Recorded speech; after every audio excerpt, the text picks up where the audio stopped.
Swindle. Everyone knows Sally.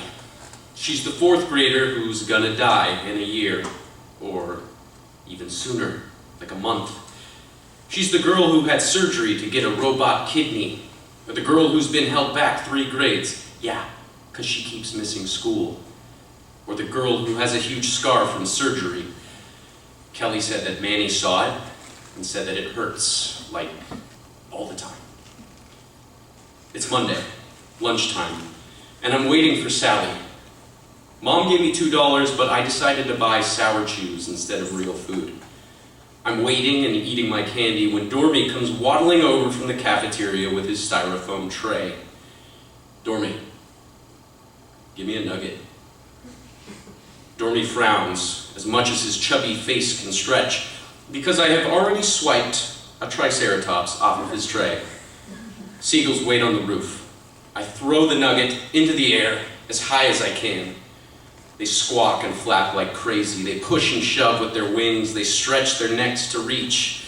Kevin, Dormy whines. Miss Miller says that feeding the birds is bad for them. So what? There's a ton of seagulls here. Can I have some of whatever is in your Chinese takeout box? No. Dormy frowns again, but forget him, because there she is, across the lawn. Sally. Everyone is jealous of Sally because half the year she isn't even at school. When Sally does come, all the teachers whisper around her, and kids ditch the jungle gym to sit with her on the cement staircase. I never talked to her before. I never had a reason to, until now. Sally! I yell so loudly that Dormy spills his carton of milk. In the yard, girls trip on their jump ropes. Boys copying each other's homework look up. The little group of classmates around Sally stare. They're confused. And Sally, she's looking at me for sure.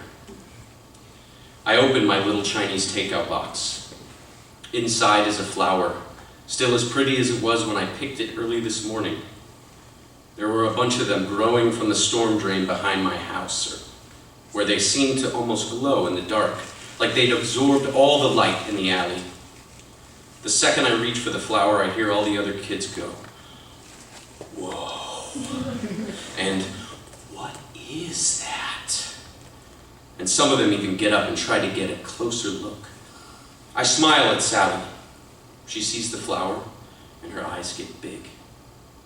I talk really loudly to shut the others up. I'm giving it to Sally. I walk a bit past the others until I'm standing really close to her.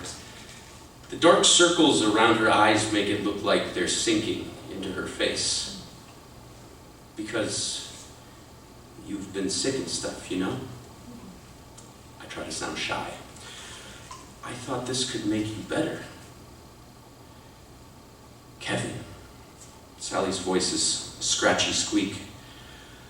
Ooh, someone shouts, Kevin likes Sally. Ignore. I read about it in a book. It's a rare flower that the Native Americans discovered. They think it can cure sickness and stuff.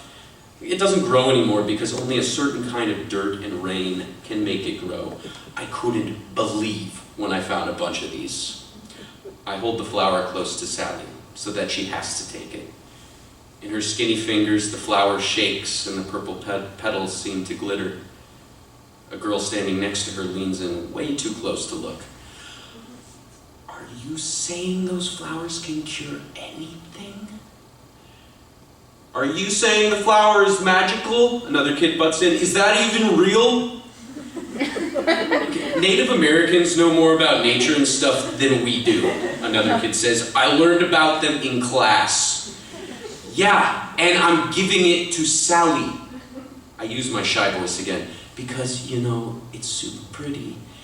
And don't worry, I make my voice louder. I have more.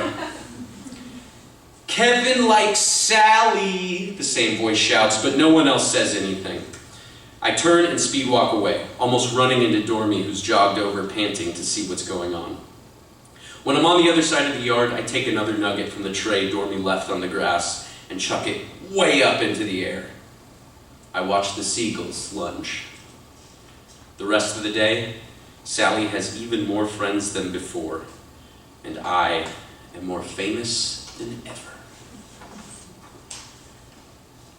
I don't get anything fun, like an allowance or cool toys, so I trade with other kids. I make up stuff.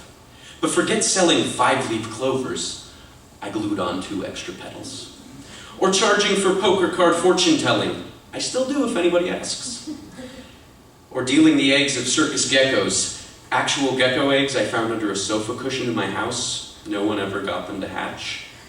Forget asking for real money in exchange for witch coins, shiny pennies that curled when I sawed them halfway through with a knife. I told kids that witches only took this kind of money.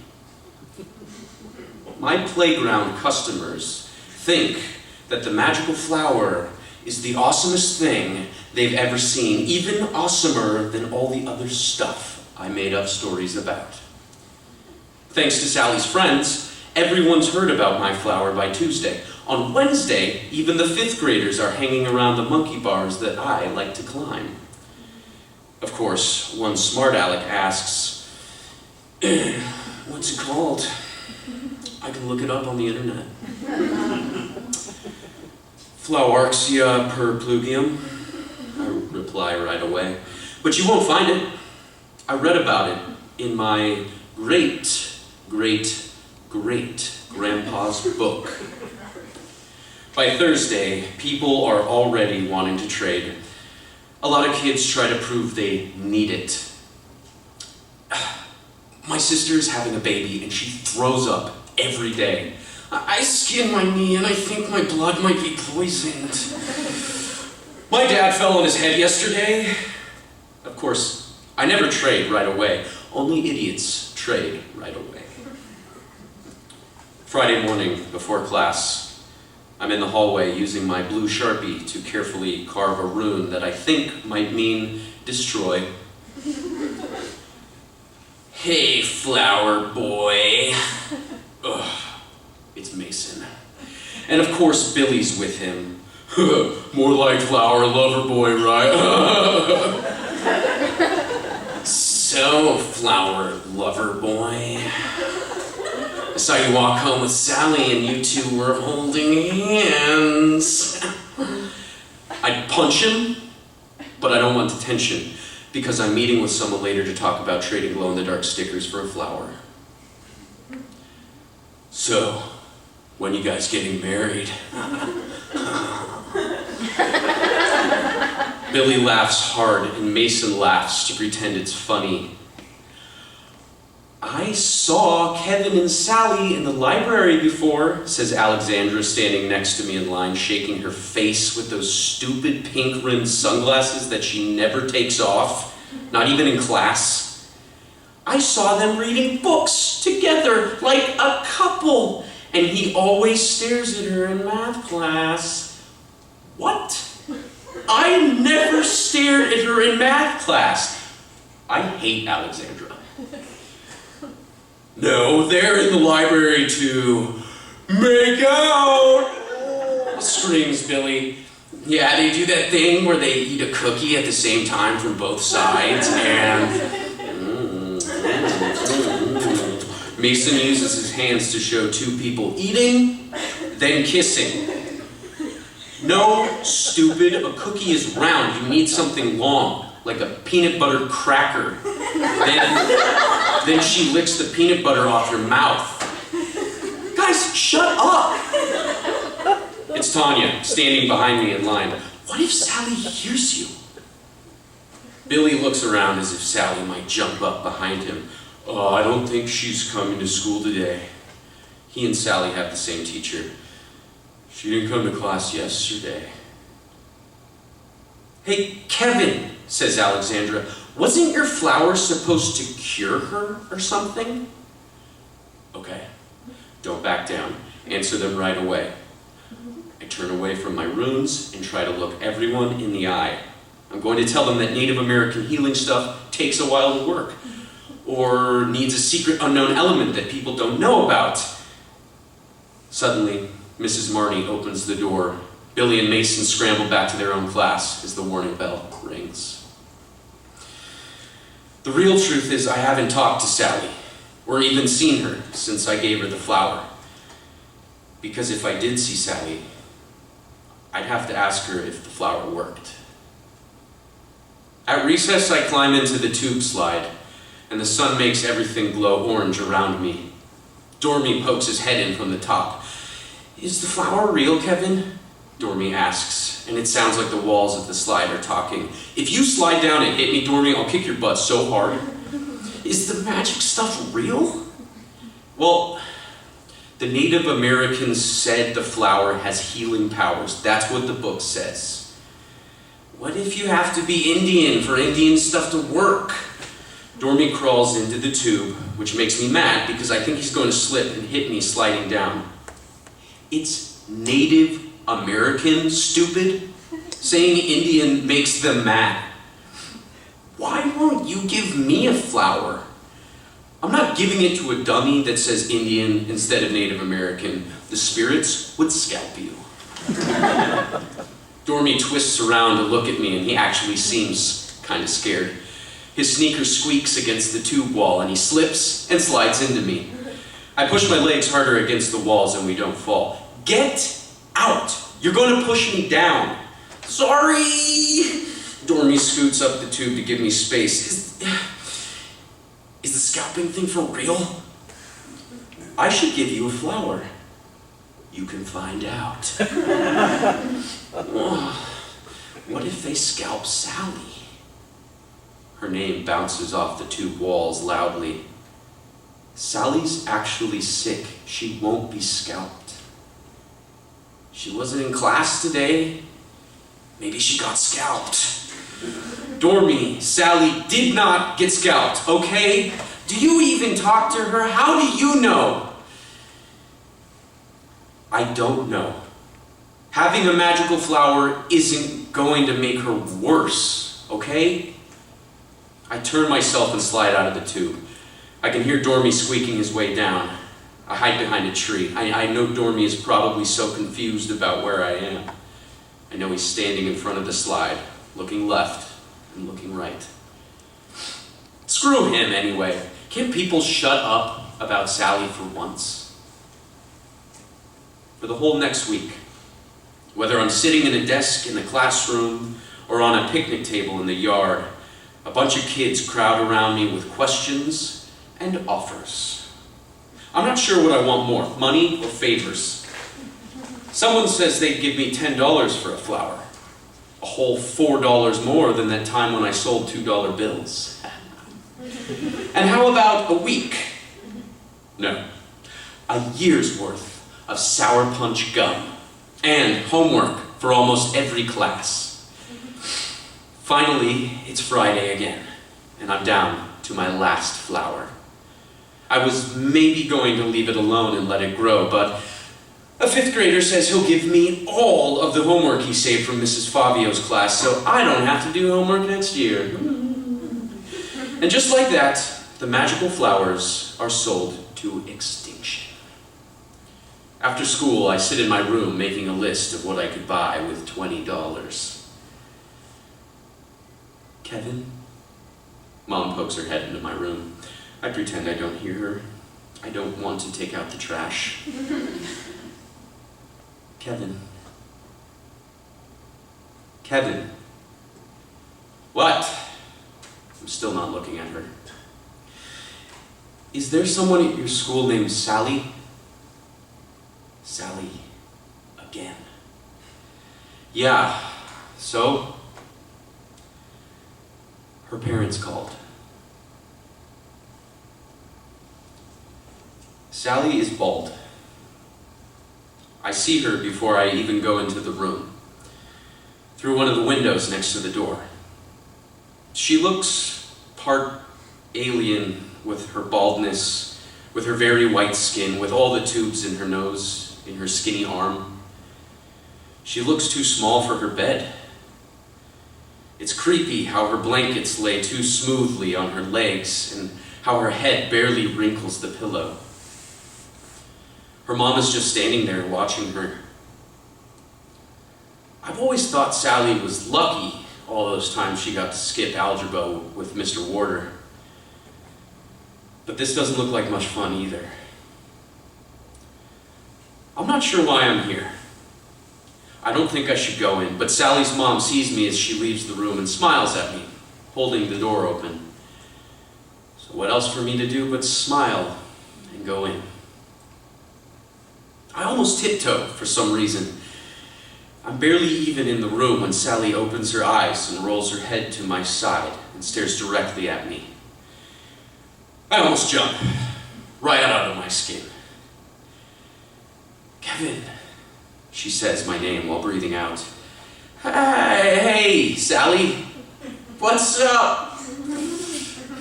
I'm not really looking at her, I'm just walking near her bed and pulling up a chair. I try not to look at Sally's bald head. I look at the pea-colored Jell-O on the small table attached to the bed, the computer screen on a long pole, the bag of clear liquid attached to a tube attached to her arm. Hey, Kevin, Sally breathed slowly. Then, want some Jell-O? The Jell-O looks nasty, but I never turn down dessert. I feel her stare as I slurp Jell-O. It gives me something to do. When I'm done, I look around. I look out the window, and I see it right away. A dried, brown stem with a few shriveled petals, sitting in a tiny paper cup filled halfway with water. Kevin, she snaps me back with a single quiet word. Yeah. Do you really have a crush on me? My skin jumps when she says crush. My throat is really dry. I'm hollow. Sally is too nice. She talks so I don't have to. I really liked your flower. It was really pretty. Thanks. Please stop talking. It was nice that she wanted me to get better. Her eyes sink and sink in her face. Please shut up. I tried to take care of it. She smiles, barely at me. But I guess I did it wrong. My mom felt bad when it died. She asked me about you. Me? Yeah. Sally's head rolls back and she looks at the ceiling. I told her you like chocolate chip cookies, the kind she packs me for lunch, and that we look at dinosaur books in the library, and that you always ask me math questions. I told her that you like drawing, but you're really bad. So you asked me to teach you how to draw a triceratops. I'm super confused. What is Sally saying? She turns back to me. She's waiting for me to say something again. I'm waiting for me to say something. But I say nothing. Sally looks like she's trying to take a deep breath and her eyes are still on me. Kevin, she says, is it okay if you give me another flower? She waits for me to say something. I wait for me to say something. I say, sure. Sally is quiet finally, and I stare at the floor tiles. I hear the sound of her bald head moving on the pillow, and I know she's not looking at me either. My hands play with the empty Jell-O cup, and I crush it. I know I have no flower. "You just need to give it to my mom and dad," she says. "I just want them to see it." "What? Didn't your parents see it already?" Sally doesn't answer. A few seconds become too long, and I have to say something. "I don't know where your house is." "Then come here and give it to them. Tell them you're too shy to give it to me. Then you can leave." "Just give it to them, then leave?" "Yeah, that's all." I spend all weekend wishing I had one more flower. At school on Monday, I don't talk to anyone. I don't even get mad at Dormy when he says he lost the eraser I lent him.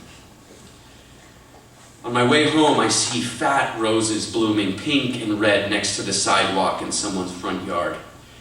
I dig in my backpack to get my scissors and choose a pink rose from the bush. This isn't just any rose. I decide it's one that actually grew from a tree that has white bark and emerald leaves, and legend has it whoever has the rose will turn into a fairy when they die. Or is it bad that I think Sally could die? Maybe a rose is stupid. The rose is just going to die like the other flower. It's probably dying in my hand because I cut it. And for the first time in my life, I'm scared to lie. Mom drives me to the hospital, and the whole time in the car she's telling me how sweet it is that I visit Sally, and I'm thinking that maybe I shouldn't. I head right to her room, hoping that her parents will be sitting outside in the waiting room or something. Down the hall, I see Sally's mom hugging Sally's dad. Her body is shaking. His face is in her brown hair. Sally is dead. Sally's parents tell me this as they press their hands into my shoulders. I try to give them the rose, but Sally's mom grabs me in a hug. She keeps apologizing. "It's so sweet of you," she says through her crying. Sally's dad squats down to look at my face, and he's smiling, sort of. I try to give him the rose, but he pushes my hand back and says, "Thank you, son." He sounds like he's almost choking. "Thank you for trying to make her happy, even if it's a little." I know it really helped her. But I didn't do anything. "You did," Sally's mom cries. You didn't know it, but you did." I'm confused until I remember the stories Sally told her mom about me. "Sally, you liar." I'm standing in a group of adults dressed in suits and black dresses, and I'm getting hot. It's a really sunny day, and there's no shade anywhere in the graveyard. My suit feels tight and new. I'm the only one in school invited to the funeral. I think about how the other kids are going to ask me, "What does a dead body look like?" And I'll say, "I didn't see the body, just the coffin." And I bet Dormy will ask, "What if she's not even in there?" And I'll say, "Where else would she be, stupid?" I see Sally's mom and dad. My mom is standing next to me, but I don't know who everyone else is. After the pastor's speech, after Sally's mom and dad stand in front of the coffin and everyone else stands next to them, the coffin will go into the ground. That's when I'll throw in my rose, because that's what Sally's mom and dad expect me to do. And that's what Sally wants me to do, although I'm the only one who knows that. because I'm that boy who liked Sally. If that boy liked Sally, then maybe Sally wasn't just the dying girl. Maybe at school, Sally was famous for being the only kid who understood Mr. Warder's whiteboard problems, and the other kids kept asking her how she did it. Maybe that's the first thing that boy ever said to Sally. How do you do this one? Maybe Sally's the girl everyone thought was so cool because she could draw as Triceratops. Maybe that's why that boy liked her. Maybe he met Sally when he wanted her chocolate cookies. Maybe he traded his peanut butter crackers for her chocolate chips. Maybe they liked looking at dinosaur books in the library. Maybe they went looking for magical flowers together, and he drew secret symbols on rocks while she made up spells. Maybe he held hands with her and kissed her cheek when other kids weren't looking. Maybe that's what Sally's parents will believe. Maybe it's good enough.